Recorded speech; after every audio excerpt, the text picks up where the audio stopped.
الحمدللہ رب العالمین والصلاة والسلام علی سید المرسلین اما بعد فاعوذ باللہ من الشیطان الرجیم بسم اللہ الرحمن الرحیم الصلاة والسلام علیک یا رسول اللہ وعلی آلک واصحابک یا حبیب اللہ الصلاة والسلام علیک یا نبی اللہ وعلی آلک واصحابک یا نور اللہ۔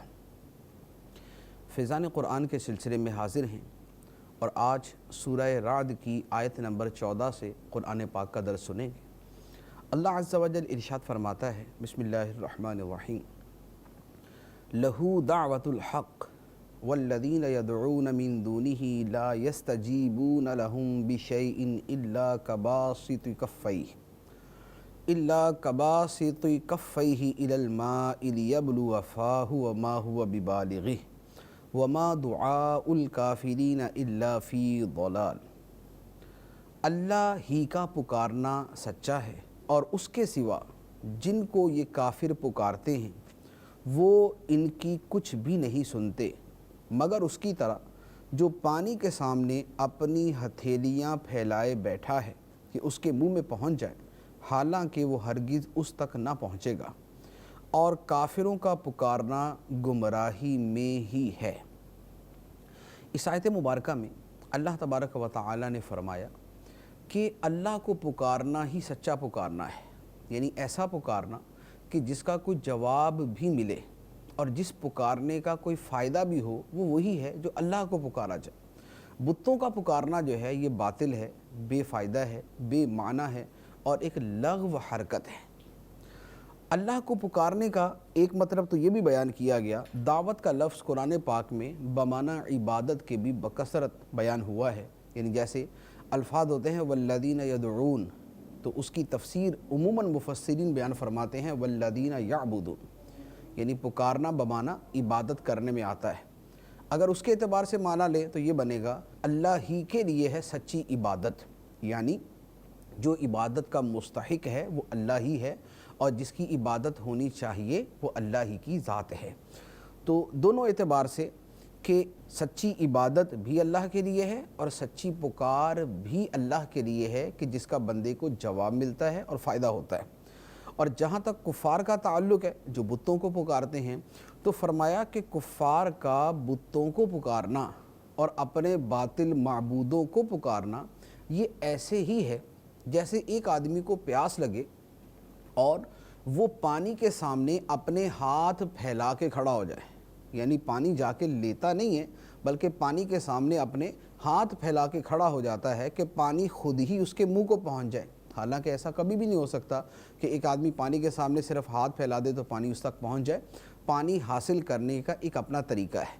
تو اللہ تعالیٰ نے فرمایا کہ جو بتوں کو پکارنے والے ہیں ان کی مثال ایسی ہی ہے کہ جیسے پانی کے سامنے کوئی آدمی ہاتھ پھیلا کے منہ کھول کے کھڑا ہو جائے تو جیسے اس کو پانی نہیں ملے گا، اسی طرح بتوں کو پکارنے والے کو کوئی نفع نہیں ملے گا۔ اور فرمایا کہ کافروں کا یہ پکارنا یہ سراسر گمراہی میں ہے، یعنی اس کا کوئی فائدہ نہیں۔ اس کے بعد اگلی آیت مبارکہ ہے اور یہ آیت سجدہ ہے۔ آیت سجدہ سے مراد یہ ہے کہ جب یہ آیت یا اس کا ترجمہ سنا جائے تو سجدہ کرنا واجب ہو جاتا ہے، لہذا جو بھی یہ آیت مبارکہ سنیں گے ان کے اوپر سجدہ کرنا واجب ہو جائے گا۔ ارشاد فرمایا وَلِلَّهِ يَسْجُدُ مَن فِي السَّمَاوَاتِ وَالْأَرْضِ طَوْعًا وَكَرْهًا وَظِلَالُهُم بِالْغُدُوِّ وَالْآصَالِ، اور جو آسمانوں اور زمین میں ہیں سب خوشی سے اور مجبور ہو کر اللہ ہی کو سجدہ کرتے، اور ان کے سائے ہر صبح و شام اللہ ہی کو سجدہ کرتے ہیں۔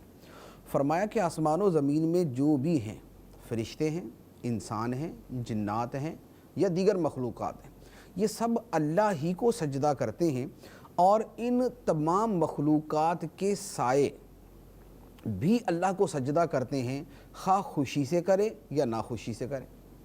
اس سے مراد یہ ہے کہ آسمان و زمین کی ہر مخلوق اللہ کی قدرت کے تحت داخل ہے اور اللہ تعالیٰ کے حکم کی پابند ہے۔ اللہ تعالیٰ کے حکم کی یوں پابند ہے کہ ان پر حکم اللہ تعالیٰ ہی کا چلتا ہے۔ اللہ کی مشیت نہ ہو تو یہ اپنے پاؤں تک نہیں ہلا سکتے، یہ وجود میں نہیں آ سکتے، یہ کائنات کا کوئی کام نہیں کر سکتے، یہ دنیا کا کوئی فعل نہیں کر سکتے۔ تو اس اعتبار سے ہر شے اللہ ہی کو سجدہ کرنے والی ہیں۔ خوشی سے کرنے والے تو پھر جو خوشی سے کرتے ہیں جیسے مسلمان کرتے ہیں ان کا سجدہ ہے، اور ناخوشی سے کریں کہ جن کو مجبور ہو کے سجدہ کرنا پڑے۔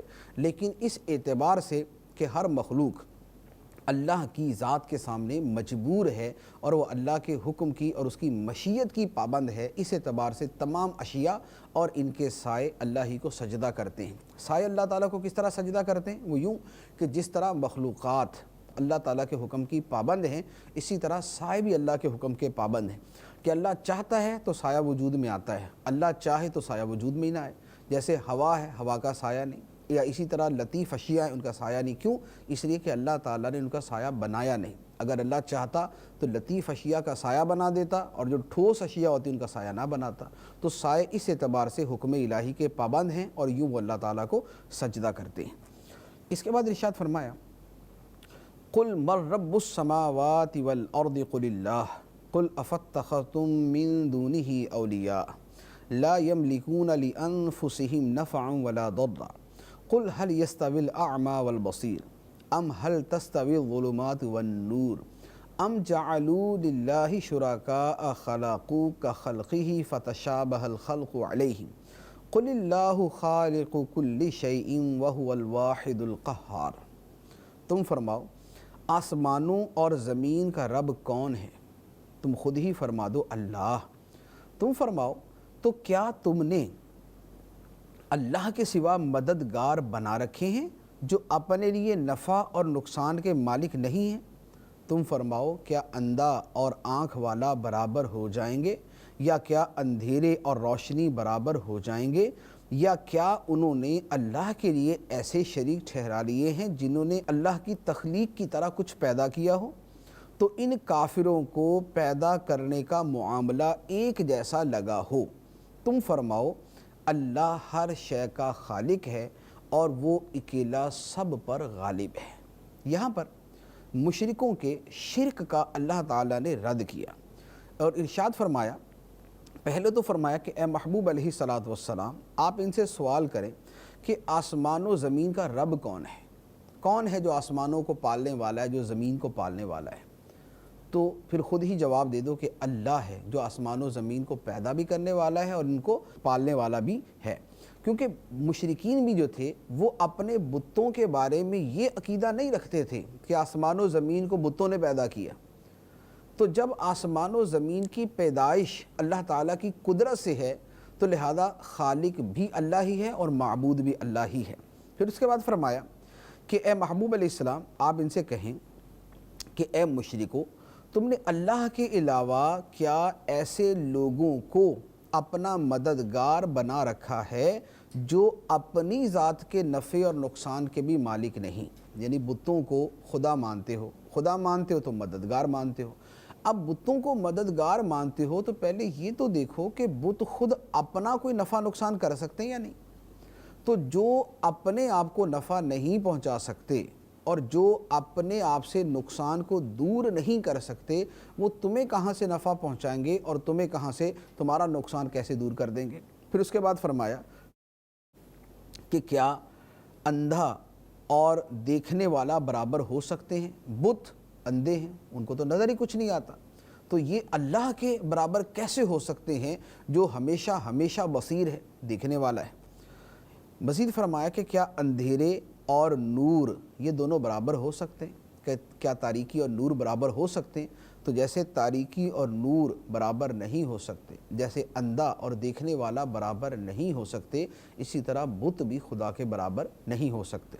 پھر اللہ تعالیٰ نے ایک اور معارضہ مشرکوں کے اوپر قائم فرمایا کہ اے محبوب علیہ السلام آپ ان مشرکوں سے فرمائیں کہ اللہ تعالیٰ نے تو مخلوقات کو پیدا فرمایا، اس نے آسمان بنائے، زمین بنائے اور آسمان و زمین میں بسنے والوں کو پیدا کیا، تو کیا جن بتوں کی تم عبادت کرتے ہو انہوں نے بھی کچھ پیدا کیا ہے؟ کہ اگر انہوں نے پیدا کیا ہوتا تو تمہیں اس وجہ سے یہ شبہ پڑ جاتا کہ چونکہ اللہ نے بھی پیدا کیا، بتوں نے بھی کچھ نہ کچھ پیدا کیا ہے، لہذا خالق ہونے کے اعتبار سے تمہیں شبہ ہو گیا تو تم نے بتوں کو بھی خالق مان لیا اور خدا مان لیا۔ لیکن اگر تم خود یہ بات سمجھتے ہو کہ ساری تخلیق اللہ کی ہے، ساری مخلوقات اللہ کی پیدا کردہ ہیں، اور تمہارے باطل معبود یعنی بت انہوں نے نہ کچھ پیدا کیا، نہ پیدا کر سکتے ہیں، اور نہ ان کی تخلیق کے اندر کسی قسم کی کوئی شرکت ہے، تو جب ان کی تخلیق ہی کوئی نہیں، جب انہوں نے پیدا ہی کچھ نہیں کیا، تو یہ اس خالق کے کل، اس تمام کائنات کو وجود میں لانے والے اللہ کے برابر کیسے ہو سکتے ہیں؟ تو اب اس کے بعد اللہ تعالیٰ فرماتا ہے قُلِ اللَّهُ خَالِقُ كُلِّ شَيْءٍ، اے محبوب تم کہہ دو اللہ ہر شے کا خالق ہے، ہر شے کو پیدا کرنے والا ہے، وَهُوَ الْوَاحِدُ الْقَهَّارُ، اور وہ تنہا سب پر غالب ہے، وہ اکیلا ہے، اکیلا معبود ہے، اور سب کے اوپر وہ غلبہ رکھنے والا ہے، سب پر غالب ہے۔ اب اس کے بعد اللہ تعالیٰ نے کافروں کے کفر اور مشرکوں کے شرک کو دو مثالوں کے ذریعے بیان فرمایا، یعنی باطل کو بیان فرمایا کہ جو باطل ہے اس کی حیثیت کیا ہے، اس کی حقیقت کیا ہے۔ ارشاد فرمایا انزل من السماء ماء فصالت اودیۃ بقدرها فاحتمل السیل زبدا رابیا ومما يوقدون علیہ فی النار ابتغاء حلیۃ او متاع زبد مثلہ كذلك يضرب الله الحق والباطل فأما الزبد فيذهب جفاء وأما ما ينفع الناس فيمكث في الأرض كذلك يضرب الله الأمثال۔ ارشاد فرمایا اللہ نے آسمان سے پانی اتارا تو نالے اپنی اپنی گنجائش کی بقدر بہہ نکلے، تو پانی کی رو اس پر ابھرے ہوئے جھاگ کو اٹھا لائی، اور زیور یا کوئی اور سامان بنانے کے لیے جس پر لوگ آگ دہکاتے ہیں اس سے بھی ویسے ہی جھاگ اٹھتے ہیں۔ اللہ اسی طرح حق اور باطل کی مثال بیان کرتا ہے، تو جھاگ تو ضائع ہو جاتا ہے، اور وہ پانی جو لوگوں کو فائدہ دیتا ہے وہ زمین میں باقی رہتا ہے۔ اللہ یوں ہی مثالیں بیان فرماتا ہے۔ اس آیت مبارکہ کا جو مفہوم ہے وہ تھوڑا سا پیچیدہ ہے، آسان الفاظ کے اندر عرض کرتا ہوں۔ وہ یہ ہے کہ اللہ تعالیٰ نے فرمایا کہ جب بارش ہوتی ہے تو ندی نالوں کے اندر پانی بہنا شروع ہو جاتا ہے۔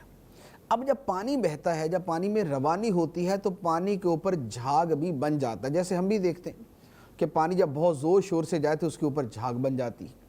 اب یہ جو پانی کے اوپر جھاگ ہے، اچھا اسی طرح ایک دوسری مثال بھی بیان فرمائی کہ جب سونے چاندی کو جو ہے وہ دھویا جاتا ہے، اسے واش کیا جاتا ہے، تو جس پانی کے اندر اس کو دھویا جاتا ہے اس کے اوپر بھی جھاگ آ جاتی ہے۔ اب اللہ تعالیٰ فرماتا ہے جیسے ندیوں کے اندر جو پانی جاری ہے اس پانی کے اوپر جھاگ ہے، وہ جھاگ بظاہر تو بڑی ابری نظر آتی ہے، بڑی وہ پانی کے اوپر غالب نظر آتی ہے۔ اسی طرح جب زیور بنائے جاتے ہیں تو زیورات بنانے کے اندر جو پانی کے اوپر جھاگ بنتی ہے وہ بھی بڑی ابری نمایاں نظر آتی ہے، لیکن ان دونوں جھاگوں کی حیثیت کیا ہے؟ جو پانی کے اوپر آئے یا جو زیورات کی تیاری اور دھونے کے اندر اوپر بنے، اس کی حیثیت کیا ہے؟ فرمایا کوئی بھی حیثیت نہیں۔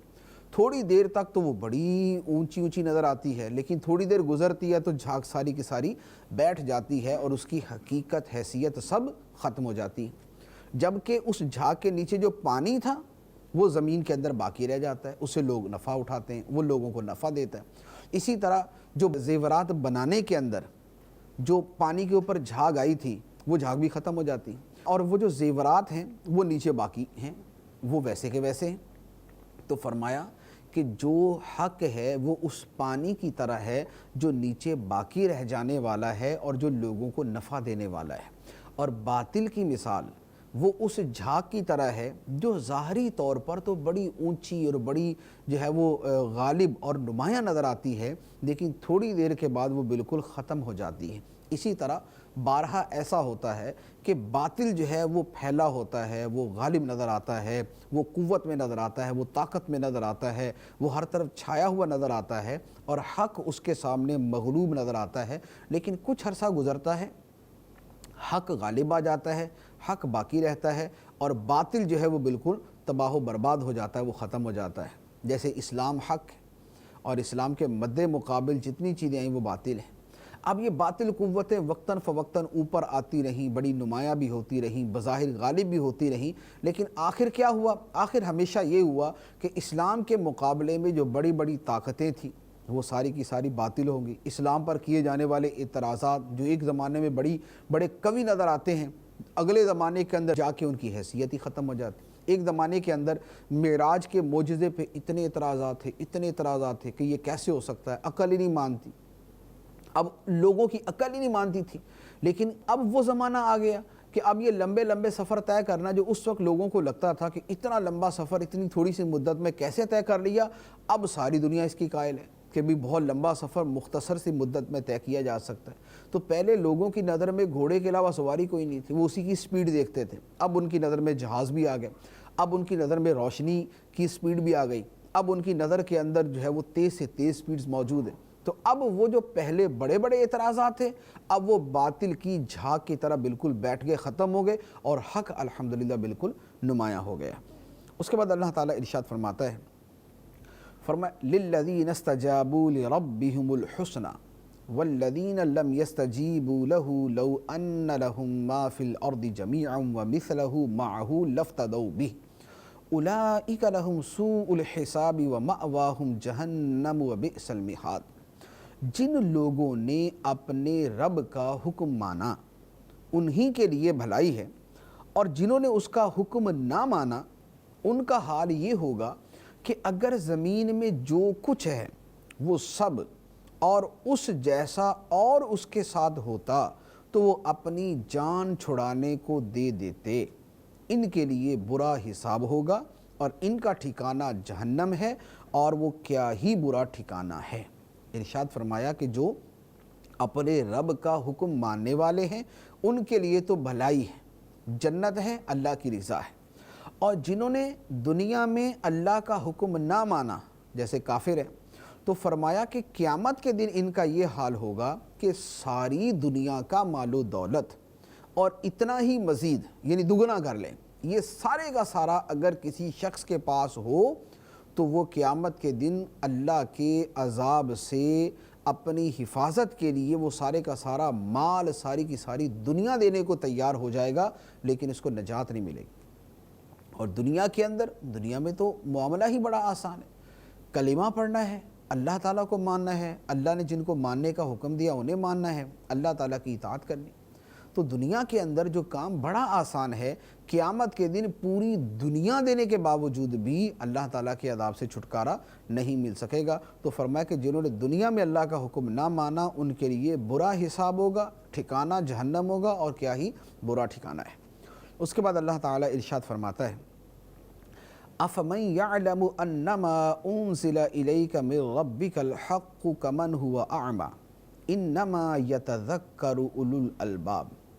وہ آدمی جو یہ جانتا ہے کہ اے محبوب جو کچھ تمہاری طرف تمہارے رب کے پاس سے نازل کیا گیا ہے وہ حق ہے، تو کیا وہ اس جیسا ہے جو اندھا ہے؟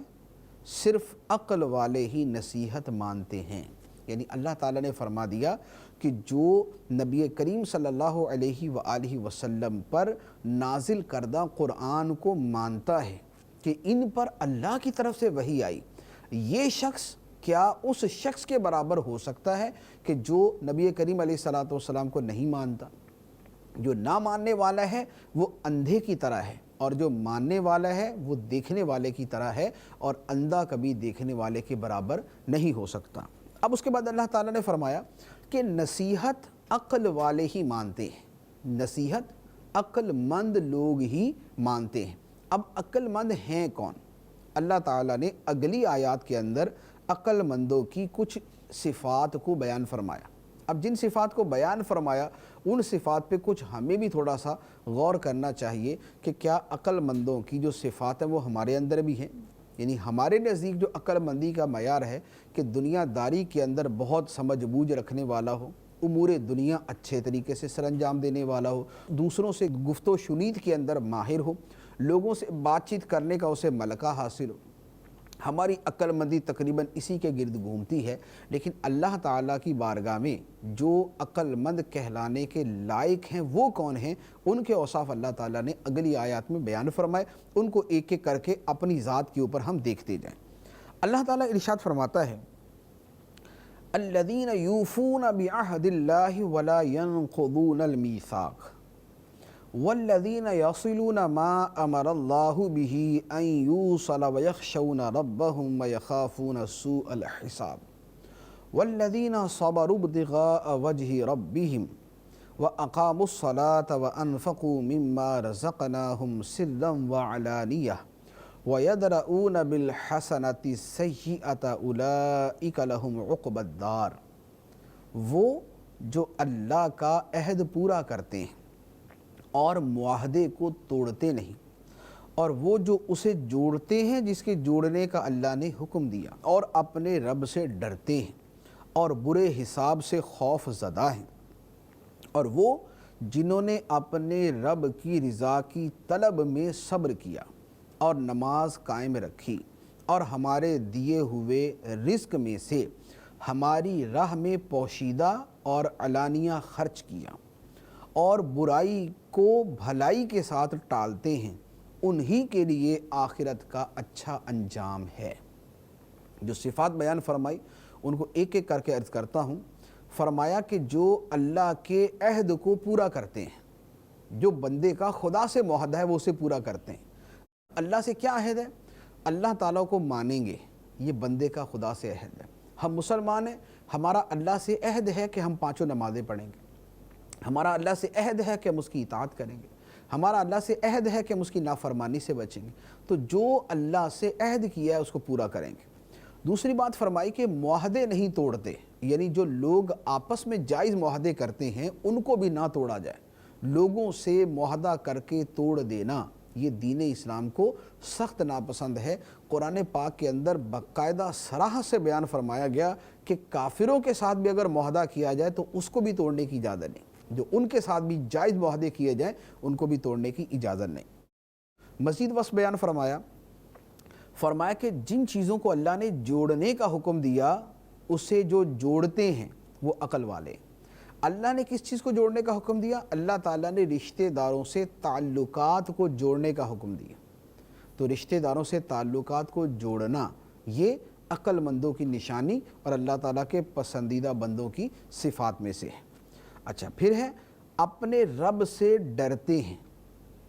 پھر فرمایا اور برے حساب سے خوف زدہ ہیں۔ وہ اس سے خوف زدہ ہیں کہ کہیں ان کا ایمان پر خاتمہ کہیں یہ خطرے میں نہ پڑ جائے، کہیں ایسا نہ ہو کہ معاذ اللہ برا خاتمہ ہو، کہیں ایسا نہ ہو کہ قیامت کے دن برا حساب ان کے سامنے آ جائے۔ قیامت کے اچھے حساب کے طلبگار ہیں اور برے حساب سے ڈرنے والے ہیں۔ مزید فرمایا کہ اپنے رب کی رضا کی طلب میں صبر کرتے ہیں۔ صبر کرتے ہیں اللہ کی رضا حاصل کرنے کے لیے۔ وہ صبر گناہوں کو چھوڑنے پر بھی ہے، وہ صبر نیکیاں کرنے پر بھی ہے، اور وہ صبر مصیبتیں آنے پر بھی ہے۔ کوئی دنیا کے اندر دکھ، تکلیف، غم، مرض، بیماری آ گئی تو اس کے اوپر اللہ کی رضا کے لیے صبر کرتے ہیں، واویلا نہیں کرتے، شور نہیں مچاتے، ادھر کو ادھر کو ہر ایک کو بتاتے ہی نہیں پھرتے، بلکہ اللہ کی رضا کے لیے صبر اختیار کرتے ہیں۔ اور فرمایا نماز قائم رکھتے ہیں، یہ بھی عقل مندوں کی نشانی۔ اور فرمایا کہ ہم نے جو انہیں رزق دیا ہے اس میں سے وہ خرچ کرتے ہیں، پوشیدہ بھی اعلانیہ بھی، لوگوں کے سامنے بھی دیتے ہیں اور لوگوں سے چھپ کر بھی دیتے ہیں۔ جہاں لوگوں کے سامنے دینے کا موقع ہو وہاں سامنے بھی دیتے ہیں، یا زکوٰۃ لوگوں کے سامنے دیتے ہیں، اور جہاں چھپ کر دینے کا موقع ہو یا اپنی نیکیاں بچانے کا زیادہ ذہن ہو تو وہاں ایسے چھپا کر دیتے ہیں کہ کسی دوسرے آدمی کو پتہ بھی نہیں چلتا کہ یہ بندہ اللہ کی راہ میں کتنا خرچ کرنے والا ہے۔ تو خفیہ اور اعلانیہ دونوں طرح اللہ کی راہ میں خرچ کرتے ہیں۔ اور ایک آگے بڑا پیارا وصف بیان فرمایا کہ برائی کا بدلہ اچھائی کے ساتھ دیتے ہیں، برائی کو اچھائی کے ساتھ ٹال دیتے ہیں۔ کوئی ان کے ساتھ برا سلوک کرتا ہے تو یہ اچھا سلوک کر کے اس کا جواب دیتے ہیں۔ فرمایا یہ عقل مند لوگ ہیں اور ان کے لیے آخرت کا اچھا انجام ہے۔ اب وہ آخرت کا اچھا انجام کیا ہے؟ پہلے تو یہ کہ جو اوصاف بیان کیے گئے تھوڑا سا ہم اپنی ذاتوں کے اوپر فوکس کر لیں اور ہم اپنے آپ کو دیکھ لیں کہ ہمارے اندر یہ چیزیں پائی جاتی ہیں۔ اللہ کرے کہ اگر نہیں پائی جاتی تو یہ ہم اوصاف اپنے اندر پیدا کرنے میں کامیاب ہو جائیں۔ اب فرمایا کہ آخرت کا اچھا انجام ان لوگوں کے لیے ہے۔ وہ آخرت کا اچھا انجام کیا ہے؟ اللہ تعالیٰ نے اگلی آیت میں بڑے خوبصورت انداز کے اندر اس کو بیان فرمایا جنات عدن يدخلونها ومن صلح من آبائهم وأزواجهم وذرياتهم والملائكة يدخلون عليهم من كل باب سلام علیکم بما صبرتم فنعم عقبی الدار۔ اور وہ ہمیشہ رہنے کے باغات ہیں، ان میں وہ لوگ داخل ہوں گے اور ان کے باپ دادا اور بیویوں اور اولاد میں سے جو صالحین ہوں گے وہ بھی جنت میں داخل ہوں گے، اور ہر دروازے سے فرشتے ان کے پاس آئیں گے یہ کہتے ہوئے تم پر سلامتی ہو کیونکہ تم نے صبر کیا تھا۔ تو آخرت کا اچھا انجام کیا ہی خوب ہے، یعنی فرمایا کہ یہ جو اچھے اوصاف کے حاملین ہیں ان کا صلہ کیا ہے، اچھا انجام کیا ہے؟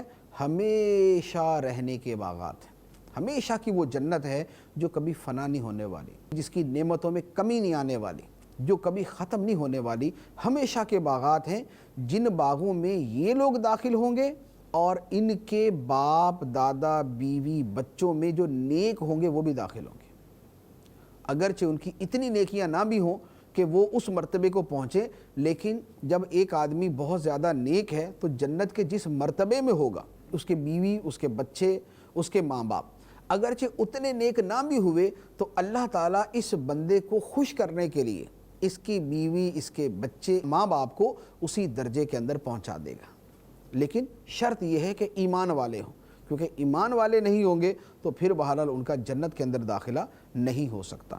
اور مزید فرمایا کہ فرشتے ان جنتیوں کے پاس ہر دروازے سے آئیں گے، جو ان کے گھروں کے دروازے ہوں گے وہ ان کے پاس ہر طرف سے آئیں گے، اور فرشتے آ کر کیا کہیں گے؟ سلام علیکم بما صبرتم، اے لوگو تم نے دنیا میں جو صبر کیا تھا اس کے بدلے تم پر سلامتی ہو۔ فرشتے انہیں سلام کہیں گے، سلامتی کی دعائیں دیں گے۔ تو اللہ تعالیٰ فرماتا ہے فَنِعْمَ عُقْبَى الدَّارِ، کیا ہی اچھا ہے آخرت کا اچھا انجام۔ اب اس کے بعد یہاں پر تو اوصاف بیان ہوئے عقل مندوں کے اور جنتیوں کے، اب جو اس کے مد مقابل دوسری قسم کے لوگ ہیں اللہ تعالیٰ نے اگلی آیات کے اندر ان کا بیان فرمایا وَالَّذِينَ يَنقُضُونَ عَهْدَ اللَّهِ مِن بَعْدِ مِيثَاقِهِ وَيَقْطَعُونَ مَا أَمَرَ اللَّهُ بِهِ أَن يُوصَلَ وَيُفْسِدُونَ فِي الْأَرْضِ أُولَئِكَ لَهُمُ اللَّعْنَةُ وَلَهُمْ سُوءُ الدَّارِ۔ ارشاد فرمایا اور وہ جو اللہ کا عہد اسے پختہ کرنے کے بعد توڑ دیتے ہیں اور جسے جوڑنے کا اللہ نے حکم فرمایا اسے کاٹتے ہیں اور زمین میں فساد پھیلاتے ہیں، ان کے لیے لعنت ہی ہے اور ان کے لیے برا گھر ہے۔ یہ ہیں جو ایمان والوں کے مد مقابل ہیں، کیا اللہ سے جو عہد کیا اسے توڑتے ہیں۔ یوم الست میں اللہ سے عہد کیا تھا کہ خدا کو مانیں گے، دنیا میں آ کے توڑ دیا، اب خدا کو نہیں مانتے۔ اللہ نے جس چیز کو جوڑنے کا حکم دیا یہ اسے توڑتے ہیں، کاٹتے ہیں۔ اللہ نے رشتہ داروں کو جوڑنے کا حکم دیا یہ رشتہ داریاں توڑتے ہیں، اپنے رشتہ داروں سے قطع تعلقی کرتے ہیں اور زمین میں فساد پھیلاتے ہیں۔ تو فرمایا کہ ان کے لیے لعنت ہے اور برا گھر ہے۔ اب اس کے بعد اللہ تعالی ارشاد فرماتا ہے اللہ یبسط الرزق لمن یشاء ویقدر وفرحوا بالحیاۃ الدنیا وما الحیاۃ الدنیا فی الآخرۃ الا متاع۔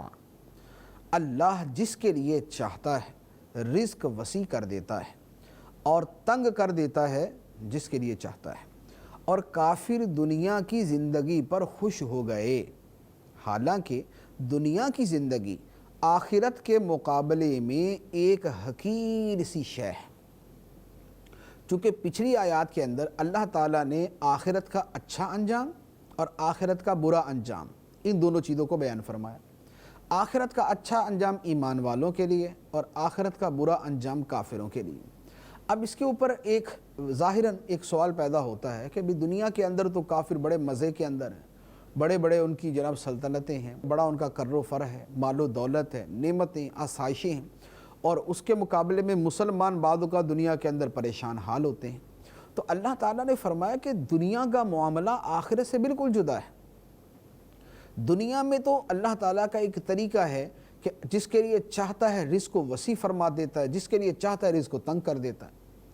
تو لہذا دنیا کی خوشحالی پر آخرت کی خوشحالی کو قیاس نہ کرو کہ جو دنیا میں خوشحال ہے وہ آخرت میں بھی خوشحال ہوگا، جو دنیا میں تنگ دست ہے وہ آخرت کے اندر بھی تنگی کے اندر ہوگا۔ ایسا نہیں، فرمایا اللہ تعالیٰ نے دنیا کا معاملہ جدا رکھا۔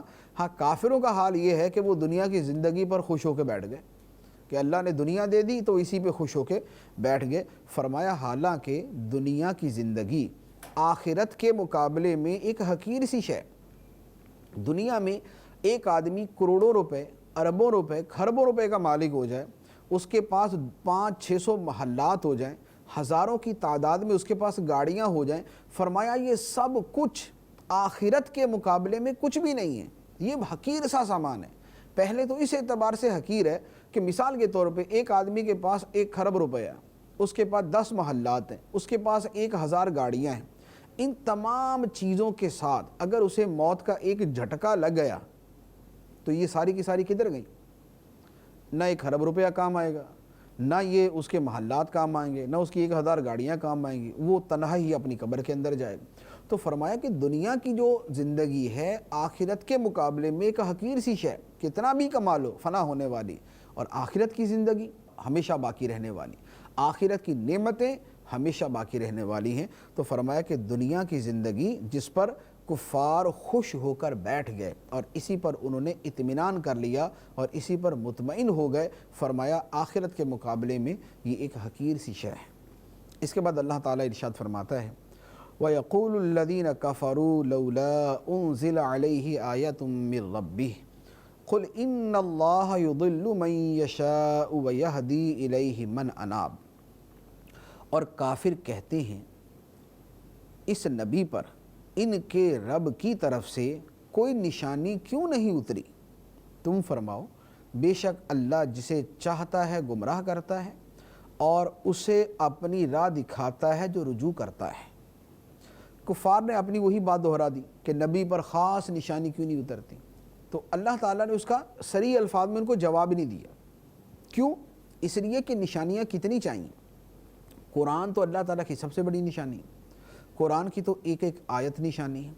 تو جب ان نشانیوں کو تسلیم نہیں کیا تو اب ان کے مطالبے کے مطابق نشانیاں کیوں دکھائی جائیں؟ پھر اس کا نقصان بھی یہ کہ اگر وہ نشانیاں دکھا دیں گی اور نہ مانا تو تباہ و برباد ہو جائیں گے۔ تو فرمایا کہ اللہ جسے چاہتا ہے گمراہ کرتا ہے اس کی اپنی سرکشی کی وجہ سے، بندے کی اپنی سرکشی کی وجہ سے، اور جو خدا کی طرف رجوع کرتا ہے اللہ اسے اپنی راہ دکھاتا ہے۔ یعنی فرمایا کہ نشانیاں مانگ کر ہدایت نہ مانگو کہ ہمیں کوئی نشانی دکھائی جائے گی تو ہم ہدایت پائیں گے اور ہم گمراہی چھوڑیں گے۔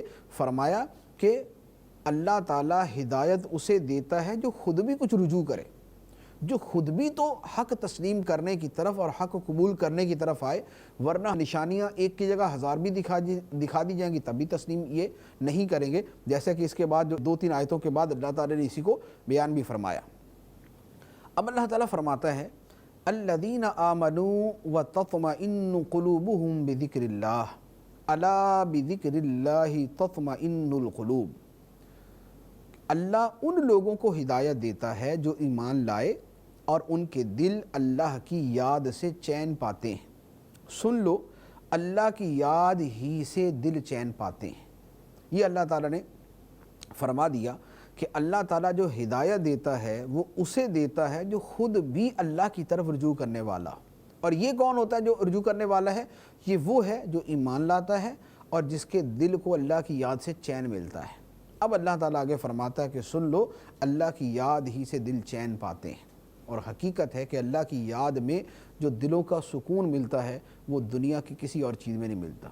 بڑے بڑے لوگ جنہوں نے اپنی زندگیاں گزار دی سکون پانے کے لیے شراب پینے کے اندر، بدکاریوں کے اندر، فلمیں ڈرامے دیکھنے کے اندر، گناہوں کے اندر، دنیا گھومنے کے اندر، سارے کام کرنے کے بعد آخر میں یہی کہتے ہیں کہ سکون نہیں ملتا۔ سکون نہیں ملتا، اور جب اللہ کی یاد میں اور اللہ کے ذکر میں مشغول ہوتے ہیں تو پھر دلوں کو سکون مل جاتا ہے۔ اور اللہ کے ذکر ہی سے قرآن پاک بھی ہے، قرآن پاک پڑھنے سے، قرآن پاک کے جو دلائل ہیں ان میں غور کرنے سے بھی بندے کو سکون ملتا ہے۔ اب اللہ تعالیٰ فرماتا ہے الذین آمنوا وعملوا الصالحات طوبی لہم وحسن مآب، وہ لوگ جو ایمان لائے اور اچھے عمل کیے ان کے لیے خوشی اور اچھا انجام ہے۔ ایمان والوں کے لیے اور اعمال صالحہ کرنے والوں کے لیے، ایمان اور اعمال صالحہ، قرآن دونوں چیزوں کو بیان فرماتا ہے، جو ایمان بھی لائیں اور اچھے کام بھی کریں، فرمایا ان کے لیے خوشی ہے اور اچھا انجام۔ طوبیٰ کا ایک مطلب خوشی ہے، اور طوبیٰ کا ایک مطلب جنت کا ایک بڑا عظیم الشان درخت بھی ہے، تو اس کے ترجمے میں یہ بھی بیان کیا گیا کہ ان کے لیے جنت کا وہ عظیم الشان نعمتوں سے بھرا ہوا درخت ہے۔ اس کے بعد اللہ تعالیٰ ارشاد فرماتا ہے كَذَلِكَ أَرْسَلْنَاكَ فِي أُمَّةٍ قَدْ خَلَتْ مِن قَبْلِهَا أُمَمٌ لِتَتْلُوَ عَلَيْهِمُ الَّذِي أَوْحَيْنَا إِلَيْكَ وَهُمْ يَكْفُرُونَ بِالرَّحْمَنِ قُلْ هُوَ رَبِّي لَا إِلَٰهَ إِلَّا هُوَ عَلَيْهِ تَوَكَّلْتُ وَإِلَيْهِ مَتَابِ۔ اسی طرح اے محبوب ہم نے تمہیں اس امت میں بھیجا جس سے پہلے کئی امتیں گزر گئیں، آپ کو بھیجا تاکہ تم انہیں پڑھ کر سناؤ جو ہم نے تمہاری طرف وحی بھیجی ہے، حالانکہ یہ لوگ رحمان کے منکر ہو رہے ہیں۔ تم فرماؤ وہ میرا رب ہے، اس کے سوا کوئی معبود نہیں، میں نے اسی پر بھروسہ کیا اور اسی کی طرف میرا رجوع ہے۔ نبی کریم علیہ السلام کو فرمایا گیا کہ اے محبوب ہم نے آپ کو اس قوم کے اندر بھیجا ہے، اس امت میں بھیجا ہے جس سے پہلے بہت ساری امتیں گزر چکی، جس کو یہ بھی جانتے ہیں، اور ہم نے آپ کو اس لیے بھیجا ہے کہ آپ ان کو قرآن سنائیں، حالانکہ یہ لوگ رحمان کے منکر ہیں، یہ منکر ہیں، لیکن اے محبوب تم یہ کہو کہ رحمان تو میرا رب ہے، جس کا یہ لوگ انکار کرتے ہیں، وہ رحمان تو میرا رب ہے جس کے سوا کوئی معبود نہیں، اسی پر میرا بھروسہ ہے، اسی کی طرف میرا رجوع ہے۔ اب اس کے بعد اللہ تعالیٰ نے جو کفار نشانیوں کا مطالبہ کرتے تھے ان نشانیوں کو بیان فرمایا کہ کفار ان نشانیوں کا مطالبہ کرتے ہیں بار بار کہ یہ ہمیں دکھائی جائیں گی تو ہم ایمان لائیں گے، تو اللہ تعالیٰ فرماتا ہے وہ نشانیاں کیا ہیں؟ فرمایا وَلَوْ أَنَّ قُرْآنًا سُيِّرَتْ بِهِ الْجِبَالُ أَوْ قُطِّعَتْ بِهِ الْأَرْضُ أَوْ كُلِّمَ بِهِ الْمَوْتَى بَل لِلَّهِ الْأَمْرُ جَمِيعًا أَفَلَمْ يَيْأَسِ الَّذِينَ آمَنُوا أَن لَّوْ يَشَاءُ اللَّهُ لَهَدَى النَّاسَ جَمِيعًا وَلَا يَزَالُ الَّذِينَ كَفَرُوا تُصِيبُهُم بِمَا صَنَعُوا قَارِعَةٌ أَوْ تَحُلُّ قَرِيبًا مِّن دَارِهِمْ حَتَّى يَأْتِيَ وَعْدُ اللَّهِ ان اللہ لا یخلف المیعاد۔ اور اگر کوئی ایسا قرآن آتا جس سے پہاڑ ٹل جاتے یا زمین پھٹ جاتی یا مردوں سے باتیں کی جاتی، جب بھی یہ کافر تسلیم نہ کرتے، بلکہ سب کام اللہ ہی کے اختیار میں ہے، تو کیا مسلمان اس بات سے نا امید نہ ہو گئے کہ اگر اللہ چاہتا تو سب آدمیوں کو ہدایت دے دیتا اور کافروں کو ان کے عمل کی وجہ سے ہمیشہ ہلا دینے والی مصیبت پہنچتی رہے گی؟ یا اے محبوب آپ ان کے گھروں کے نزدیک اتریں گے یہاں تک کہ اللہ کا وعدہ آ جائے، بے شک اللہ وعدہ خلافی نہیں کرتا۔ کفار کہتے تھے کہ بھی ایسا قرآن آئے کہ پہاڑ جو ہے وہ اپنی جگہ سے ہل جائے، زمین پھٹ جائے، مردے جو ہے وہ بولنا شروع ہو جائیں۔ تو اللہ تعالیٰ نے فرمایا کہ اگر یہ سارا کچھ ہو جائے، قرآن ایسا نازل ہو کہ پہاڑ ہل جائیں، چلنا شروع ہو جائیں، زمین پھٹ جائے، مردے بولنے لگ جائیں، تب بھی یہ کفار ماننے والے نہیں، یہ پھر بھی بولیں گے جادو ہے، یہ پھر بھی کہیں گے یہ جادو ہے۔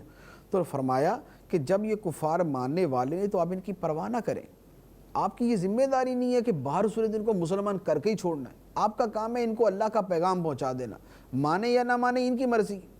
اور یہی مبلغین کو ہدایت ہوتی ہے کہ کسی بندے کو بالکل سیدھی راہ پہ کھڑا کر کے چھوڑنا ان کی ذمہ داری نہیں ہوتی، نیکی کی دعوت دے دی، پیغام پہنچا دیا، اب وہ مانتا نہیں مانتا، صحیح ہوتا یا نہیں ہوتا، یہ اس کا کام۔ ہم خیر خواہی کے ساتھ، جذبے کے ساتھ، ایک اپنے دلی جذبے کے ساتھ ہم دوسروں کو نیکی کی راہ پہ لانے کی کوشش کریں گے، لیکن ان کے لیے یہ نہیں ہے کہ ہم نے لا کر ہی چھوڑنا ان کو۔ ہمارا کام صرف اللہ کا پیغام جو ہے وہ حسن نیت کے ساتھ پہنچا دینا ہے۔ تو فرمایا کہ سارا معاملہ اللہ کے ہاتھ میں، اللہ چاہتا تو سب کو ہدایت دے دیتا، لیکن اللہ تعالیٰ نے ایسا نہیں کیا۔ اس میں اللہ تعالیٰ کی حکمت ہے، اس میں بہت ساری حکمت ہے۔ تو فرمایا کہ کیا ایمان والے ان سے مایوس نہیں ہوئے کہ جب ان کے ساتھ اتنی ساری نشانیاں آ چکی پھر بھی یہ نہیں مان رہے، تو ایمان والے ان کے پیچھے نہ بڑھ جائیں، ایک اپنا فاصلہ رکھ کے جو ہے وہ اپنا فیصلہ کریں، پیغام پہنچانا پہنچاتے رہے، مانتے ہیں مانے، نہیں مانتے نہ مانے۔ تو فرمایا کہ کیا ایمان والے ان سے مایوس نہیں ہوگے کہ یہ ایمان نہیں لائیں گے؟ فرمایا اللہ چاہتا تو سب کو ہدایت دے دیتا۔ اب مزید فرمایا کہ کافروں کو ان کے اعمال کی وجہ سے کوئی نہ کوئی ہلا دینے والی مصیبت پہنچتی رہے گی، کبھی کوئی مصیبت آ گئی، کبھی کوئی عذاب آ گیا، کبھی کوئی آفت آ پڑی، یہ ہوتی رہے گی۔ اور اے محبوب علیہ السلام، آپ بھی فتح و نصرت کے ساتھ ان کے گھروں کے قریب اترتے رہیں گے، یعنی آپ بھی فتوحات فرماتے رہیں گے اور ان کے علاقے اسلام کے تحت داخل ہوتے رہیں گے، اور یہ سلسلہ چلتا رہے گا حتیٰ کہ اللہ کا وعدہ آ جائے۔ اور اللہ نے یہ وعدہ فرمایا ہوا اور اللہ وعدے کے خلاف نہیں کرتا۔ اب اس کے بعد اللہ تعالیٰ نے فرمایا کہ اے محبوب علیہ السلام، یہ کفار جو ہے یہ آپ کا مذاق اڑاتے ہیں، تو آپ کو اس سے رنجیدہ ہونے کی ضرورت نہیں۔ آپ سے پہلے جو رسول گزرے ان کا بھی مذاق اڑایا گیا، اور جنہوں نے مذاق اڑایا ان کو تباہ کر دیا گیا۔ تو جو آپ کا مذاق اڑا رہے ہیں، آپ ان کی وجہ سے اس طرح رنجیدہ نہ ہو، یہ بھی اللہ کے عذاب کا شکار ہوں گے۔ فرمایا وَلَقَدِ اسْتُهْزِئَ بِرُسُلٍ مِّن قَبْلِكَ فَأَمْلَيْتُ لِلَّذِينَ كَفَرُوا ثُمَّ أَخَذْتُهُمْ فَكَيْفَ كَانَ عِقَابِ۔ اور بے شک آپ سے پہلے رسولوں کا مذاق اڑایا گیا تو میں نے کافروں کو تھوڑی ڈھیل دی، پھر میں نے انہیں پکڑ لیا تو میرا عذاب کیسا تھا۔